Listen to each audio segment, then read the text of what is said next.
Kahit pinaigting ng mga otoridad ang kampanya kontra paputok, marami pa ring iligal na paputok ang nasasabat at dumami pa ang mga napupuruhan. Masigla naman ang bentahan ng mga legal na paputok sa tinaguriang fireworks capital ng bansa, lalo't bispiras na bukas. Mula sa Bukawi, Bulacan, may live report si Nico Wahe. Nico? Atom, paputok is live talaga dito sa Bukawi, Bulacan dahil isang araw bago ang salubong sa 2025 ay dumagsa ang mga mamimili ng paputok dito. Sa datos ng Department of Health as of 6 a.m. ngayong araw, umakyat na sa 163 ang mga biktima ng paputok, 44% na mas mataas kaysa parehong araw noong 2023.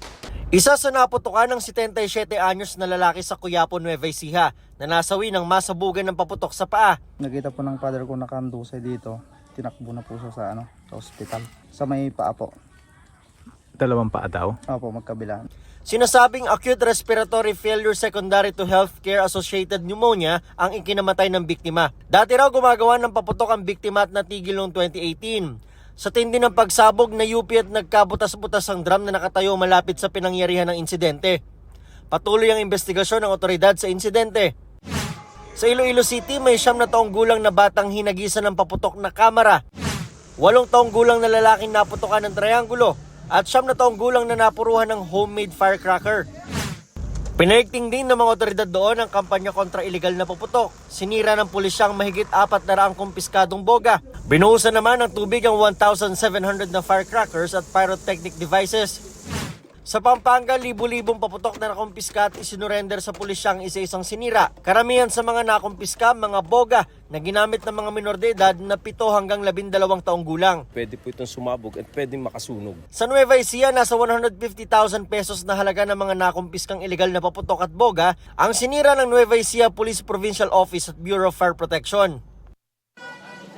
Sa kabila ng kampanya kontra paputok, marami pa rin bumibili sa mga tindahan ito sa Bukawi, Bulacan. Ayon sa ilang tindera, posibleng dahil maulan ngayon kaya mas kaunti ang bumibili kumpara noong nakaraang taon. Pero ang sigurado raw, ubusin na ngayon mamayang gabi. Possible maubos na.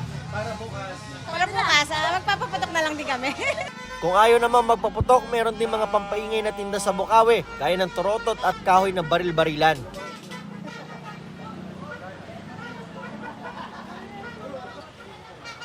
Atom, hanggang sa mga oras na to ay patuloy yung pagdating ng mga namimili ng paputok dito sa Bukawi, Bulacan. Ayon naman doon sa ilang nagtitinda, may ilang klase ng paputok na medyo kaunti na yung supply, pero may mga supply naman na darating mga mamayang madaling araw at ayon sa kanila, bukas naman daw sila 24 oras. Atom. Nico, kamusta naman yung security sa lugar at ang mga paraan para iwas sunog o disgrasya kasi maraming paputok dyan? Yan ang ating talagang inaalala na safe yung pamimili ng ating mga kababayan. Atom, dito sa particular sa compound na to ng paputok, na bilihan ng paputok, katabi nito ay police station na kanina nakita natin, palagian naman yung ginagawa nilang pag-iikot. At para masiguro na ligtas o walang nagyoyosi, nagsisigarilyo at wala ring nagbe-vape o kahit anong pwedeng makapag-trigger ng sunog dito sa bilihan ng paputok. At yung kabilang compound naman, katabing-katabi lang nito ay may nakaantabay na fire truck sakali man na magkaroon ng aberya. Atom. At sabi ng mga nagtitinda dyan, Nico, kailan daw ba ang pinakamagandang panahon para bumili? Dahil alam ko nagmumura din ng paputok sa Bukawi, pero usually meron niyang oras kapag malapit na yung bispiras.